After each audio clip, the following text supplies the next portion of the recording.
আমি কষ্ট পাচ্ছি।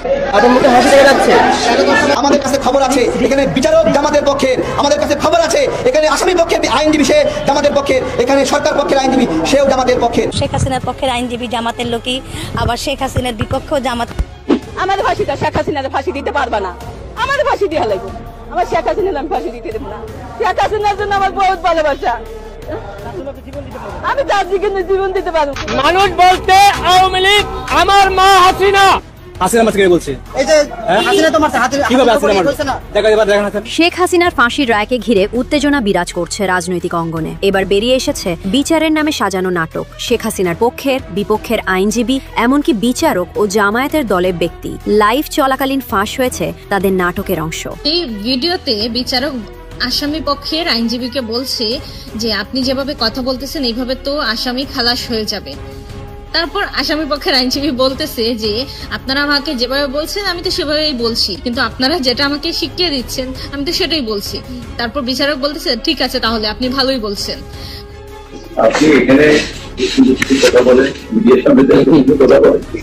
যখন সাংবাদিকরা প্রশ্ন করে আমাকে যে আপনার আসামি খালাস পাবে কিনা, আমি বলেছি আমি বিশ্বাস করি যে আমার দৃঢ় বিশ্বাস যে আমার আসামি খালাস পাবে। তাহলে তো বলতেই পারি আমি, তাছাড়া আমার না বলে উপায় কি? আমি যদি বলছি আমার আসামি খালাস পাবে না, তাহলে তো মানে জাতি এবং এটা আরো খারাপ, আপনার জন্য খারাপ, আমার জন্য খারাপ।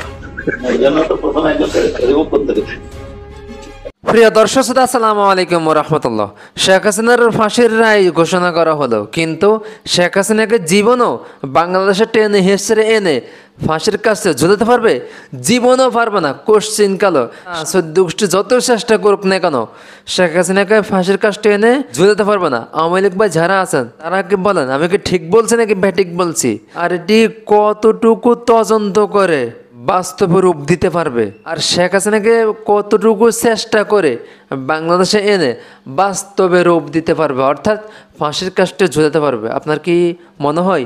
জীবনও পারবে না। অন্যদিকে আন্তর্জাতিক ট্রাইব্যুনালের বিশেষ করে আমাদের তাজুল ইসলাম ভাই অনেক তদন্ত, অনেক তথ্য সংগ্রহ করার পরে এই দিক ওই দিক অনেক মেহনত করছেন, অনেক তথ্য সংগ্রহ করছেন ইত্যাদি অনেক কিছু। আজকের এই ভিডিওটি না টেনে সম্পূর্ণ ভিডিওটি দেখার অনুরোধ রইল। তার আগে যারা আমাদের চ্যানেলটি এখনো সাবস্ক্রাইব করেন নাই, অতি দ্রুত করে আমাদের চ্যানেলটি সাবস্ক্রাইব করে দেবেন, লাইক কমেন্ট শেয়ার করে সাথে থাকবেন। তো চলুন আন্তর্জাতিক ট্রাইব্যুনালের প্রসিকিউটর কি বলে আমরা সকালে একসাথে শুনে আসি। যে দুজন আসামি পলাতক রয়েছেন তাদেরকে ফিরিয়ে আনার ব্যাপারে রাষ্ট্র দুই ধরনের পদক্ষেপ নিতে পারেন। একটি হচ্ছে ভারতের সাথে সম্পাদিত 2013 সালের যে অপরাধীর বহিঃসমর্পণ চুক্তি, অর্থাৎ এক্সট্রাডিশন ট্রিটি 2013, সেই চুক্তি অনুযায়ী আমাদের এখানে যেহেতু মানবতা বিরোধী অপরাধের দায়ে তারা সাজাপ্রাপ্ত হয়েছেন, তাদেরকে বাংলাদেশ ভারত সরকারের কাছে ফেরত চাইবে এবং ভারত সরকার যদি আইনের শাসন, ন্যায় বিচারের প্রতি শ্রদ্ধাশীল হয় তারা সেই আসামিদেরকে ফেরত প্রদান করবেন এবং তাদেরকে বাংলাদেশে ফেরত আনার মাধ্যমে তাদের উপরে যে সাজা দেওয়া হয়েছে সেটা কার্যকর করা যাবে। দ্বিতীয় যে প্রক্রিয়া আছে সেটি হচ্ছে যে ইন্টারপোলের মাধ্যমে, যেহেতু একটি বাংলাদেশের একটা ট্রাইব্যুনাল থেকে উপযুক্ত আদালতের থেকে তাদের মৃত্যুদণ্ড প্রদান করা হয়েছে, তাদেরকে ইন্টারপোলের মাধ্যমে গ্রেপ্তার করে বাংলাদেশে এনে সেই সাজা কার্যকর করা যেতে পারে। এই ব্যাপারে বাংলাদেশের স্বরাষ্ট্র মন্ত্রণালয়, পররাষ্ট্র মন্ত্রণালয় সম্মিলিতভাবে প্রয়োজনীয় ব্যবস্থা গ্রহণ করবে। যে কোনো আদালতের আদেশের বিরুদ্ধে যদি আপিল করতে হয়, যেমন আমাদের এই মামলায় এই সাজার বিরুদ্ধে 30 দিনের মধ্যে আসামিরা চাইলে সুপ্রিম কোর্টে আপিল দায়ের করতে পারবেন, কিন্তু সেই আপিল দায়ের করতে হলে পলাতকরা কেউ করতে পারবেন না, কারণ পলাতক ব্যক্তির আইনগত কোনো অধিকার থাকে না।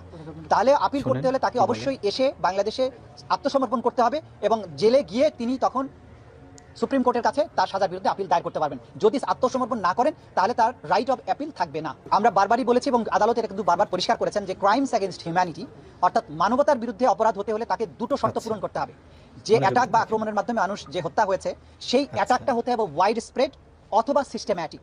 আদালত এখানে তার ফাইন্ডিং দিয়ে বলেছেন জুলাই আগস্ট 2024-এ বাংলাদেশের ছাত্র জনতার উপরে যে অ্যাটাকটা করা হয়েছিল সেই অ্যাটাকটা হয়েছিল নিরস্ত্র সিভিলিয়ানদের উপরে, নাম্বার 1। নাম্বার 2, এটা ছিল ওয়াইড স্প্রেড, ব্যাপক মাত্রায় আক্রমণ, কারণ বাংলাদেশের almost every part of the country এই অ্যাটাকটা পরিচালিত হয়েছে।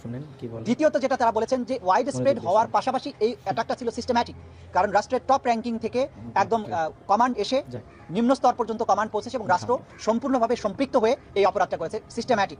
এবং এইটা তারা করেছেন তাদের সম্পূর্ণ জ্ঞানত, তারা জেনে বুঝে এটা করেছেন। বাংলাদেশে কোথায় কত লোক মারা গেছে, কি আক্রমণ হচ্ছে, কি অস্ত্র ব্যবহার হচ্ছে, সব সম্পর্কে এই অপরাধীরা যারা সাজাপ্রাপ্ত হয়েছেন তারা প্রত্যেকে জ্ঞাত থেকে, তাদের নলেজের মধ্যে থেকেও তারা এই অপরাধ সংগঠন করেছেন। সুতরাং ওয়াইড স্প্রেড, সিস্টেম্যাটিক এবং উইথ দি নলেজ, এই সবগুলো শর্ত এই অপরাধ অপরাধের মধ্যে এই শর্তগুলো পূরণ হয়েছে মধ্যে কিন্তু আদালত তার অবজারভেশনে বলেছেন যে এই আসামিরা বিচার চলমান থাকা অবস্থায় মামলার সাক্ষী, বিচারক এবং ট্রাইব্যুনালের সাথে সংশ্লিষ্টদেরকে হত্যা করার, তাদের বাড়িঘর জ্বালিয়ে দেওয়ার হুমকি দিয়েছিলেন এবং সেই দায়ে কিন্তু আসামি শেখ হাসিনার 6 মাসের কারাদণ্ড হয়েছে। সুতরাং এটা প্রমাণিত আদালতের মাধ্যমে যে তারা হুমকি ধামকি দিয়েছিলেন, কিন্তু বাংলাদেশের জনগণ, এই প্রশাসন, এই বিচারের সাথে সম্পৃক্ত কেউই এই হুমকিতে ভয় পাননি। তারা তাদের প্রতি আইন সম্মত উপায়ে যে দায়িত্ব অর্পিত হয়েছিল তারা সেটা পালন করেছেন এবং তার প্রতিফলন আজকের রায়। এই বিচার সম্পূর্ণ স্বচ্ছভাবে পরিচালিত হয়েছে, কোনো কর্নার থেকে, ইভেন স্টেট ডিফেন্স লয়ার থেকেও এই বিচারের স্বচ্ছতা নিয়ে, এই বিচারে কোনো ইনজাস্টিস হয়েছে, কোনো জায়গায় মিথ্যা সাক্ষ্য দেওয়া আছে, এই অভিযোগ কেউ কখনো করেনি, করতে পারবেও না। গোটা দুনিয়ার সামনে এই বিচার হয়েছে, আপনারা সাক্ষী ছিলেন, আমরা কখনো কখনো এগুলো লাইভ টেলিকাস্ট করেছি। পৃথিবীর সবার কাছে আমাদের ওপেন চ্যালেঞ্জ, এই বিচার প্রক্রিয়া স্বচ্ছ ছিল, নিরপেক্ষ ছিল, প্রত্যেকেই আইন অনুযায়ী কাজ করেছেন এবং এইখানে যে কোয়ালিটির এভিডেন্স দাখিল করা হয়েছে, আমরা আবারও চ্যালেঞ্জ করছি, দুনিয়ার যে প্রান্তে খুশি সেখানে যান, যে কোনো আদালতে এভিডেন্স গিয়ে হাজির করেন, এই অপরাধীদের একই ধরনের শাস্তি হবে বলে আমরা বিশ্বাস করি। ডেফিনেটলি যে এই ক্রাইমস এগেইনস্ট হিউম্যানিটিতে টপ কমান্ডারদের দায় যেখানে প্রমাণিত হয়েছে, সেটি পরবর্তীতে নিচের টায়ারের যে সমস্ত কমান্ডার আছেন বা ব্যক্তিরা যারা ক্রাইমস এগেইনস্ট হিউম্যানিটির সাথে সম্পৃক্ত, তাদের অপরাধ প্রমাণের ক্ষেত্রে ডেফিনেটলি একটা জুডিশিয়াল ডিসিশন হিসেবে এই রায়টি কাজ করবে এবং সেটা যথা নিয়মে যতটুকু প্রয়োগযোগ্য হবে সেভাবেই প্রয়োগযোগ্য হবে। তবে প্রত্যেকটি মামলায় প্রত্যেকটি আসামির বিরুদ্ধে এভিডেন্সগুলো স্বতন্ত্রভাবেই দেওয়া হবে এবং প্রত্যেক আসামিকে তার নির্দোষিতা প্রমাণের যথোপযুক্ত সুযোগ দেওয়া হবে। তিনি চাইলে তার নির্দোষিতা প্রমাণের জন্য তার ডিফেন্স উইটনেসকে আনতে পারবেন, ডিফেন্স ডকুমেন্ট প্রডিউস করতে পারবেন। এই রায় একটা নজির হিসাবে কাজ করবে। এটা এখন আজকে আমি আপনাদেরকে বলতে পারি, গত সারা রাত ধরে আমাদের সকল বিজ্ঞ প্রসিকিউটরগণের নাম্বারে বিদেশ থেকে অধিকাংশই ভারতীয় নাম্বার থেকে তাদেরকে টেলিফোনে কল করা হয়েছে, তাদের নানান ধরে গালাগালি, অশ্লীল কথাবার্তা বলা হয়েছে, গালাগালি করা হয়েছে। এগুলোকে আমরা খুব একটা আমলে নেই না, কারণ একজন অপরাধী যখন বুঝতে পারে যে সে অপরাধ করেছে এবং তার সাজা অত্যাসন্ন, তো তখন সে তার এই জাতীয় আচরণ তার অপরাধ প্রবণতাকে নির্দেশ করে। এগুলোকে আমরা আমলে নিচ্ছি না। অপরাধীরা তাদের চরিত্রই প্রকাশ করছে, কিন্তু তাদের এই সমস্ত দম্ভ, হুমকি, বাংলাদেশের মানুষকে ন্যায় বিচার প্রাপ্তির জন্য তাদের যে আকাঙ্ক্ষা, ন্যায় বিচার জন্য তাদের যে প্রচেষ্টা, এখান থেকে কোনো অবস্থায় এক চুলো হটাতে পারবে। 30 দিন সময় আছে আইন অনুযায়ী। আজকে থেকে 30 দিনের মধ্যে তারা আপিল করতে পারবেন, অর্থাৎ আজকে থেকে 30 দিনের মধ্যে তারা যদি এসে আত্মসমর্পণ করেন তাহলে তারা সুপ্রিম কোর্টে আপিল করতে পারবেন। সুপ্রিম কোর্টে আপিল দায়ের হলে আমাদের আইনে পরিষ্কারভাবে বলা আছে সুপ্রিম কোর্ট সেই আবার আপিলটা পরবর্তী 60 দিনের মধ্যেই নিষ্পত্তি করবেন। সুতরাং সেটা আইনি বিধান। তারা যদি আইনের শাসনের প্রতি শ্রদ্ধাশীল হন, তারা যদি মনে তাদের সাহস থাকে যে তারা ইনোসেন্ট, তারা যদি বাংলাদেশের বিচার প্রক্রিয়া মোকাবেলা করার তাদের সৎসাহস থাকে, আমরা বলবো তারা আসুন বাংলাদেশে এসে এই রায় অনুযায়ী তার আত্মসমর্পণ করে তার রায়কে তিনি চ্যালেঞ্জ করেন সুপ্রিম কোর্টে। তার যদি যুক্তি দিয়ে, তার প্রমাণ দিয়ে তিনি নিজেকে নির্দোষ প্রমাণ করতে পারেন, আমাদের তো কোনো সমস্যা নেই। আইনের প্রিয় দর্শক শ্রোতা, ভিডিওটি শেষ পর্যন্ত শুনছেন, অবশ্যই আপনার মূল্যবান মতামত আমাদের এই ভিডিও কমেন্টে করে যাবেন। এখন আপনি বলেন যে শেখ হাসিনা যে মৃত্যুর রায় ঘোষণা দিল, এটি কি বাস্তব রূপ দিতে পারবে? আপনার কতটুকু ধারণা অবশ্যই আপনার কমেন্ট আমাদের এখানে করে যাবেন।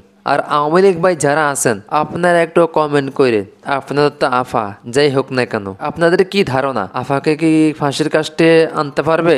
আর বিএনপি যেটা করেন না কেন, ভালো দিক করার চেষ্টা করবেন। আমরা খারাপ দিকে যাব না। সৎ সঙ্গে স্বর্গবাস, অসৎ সঙ্গে সর্বনাশ, কথা একটা আছে না? তো যে ভালোর সাথে থাকে সে ভালো হয়, আর যে খারাপের সাথে থাকে সে খারাপ হয়। তো দিন শেষে আমরা সকালে মানুষ। তো ভিডিওটা এই পর্যন্ত ছিল, দেখা হচ্ছে পরবর্তী অন্য কোনো ভিডিও নিয়ে। সেই পর্যন্ত সকালে ভালো থাকবেন, সুস্থ থাকবেন, এ কামনা করছি। আসসালামু আলাইকুম ওয়া রাহমাতুল্লাহ।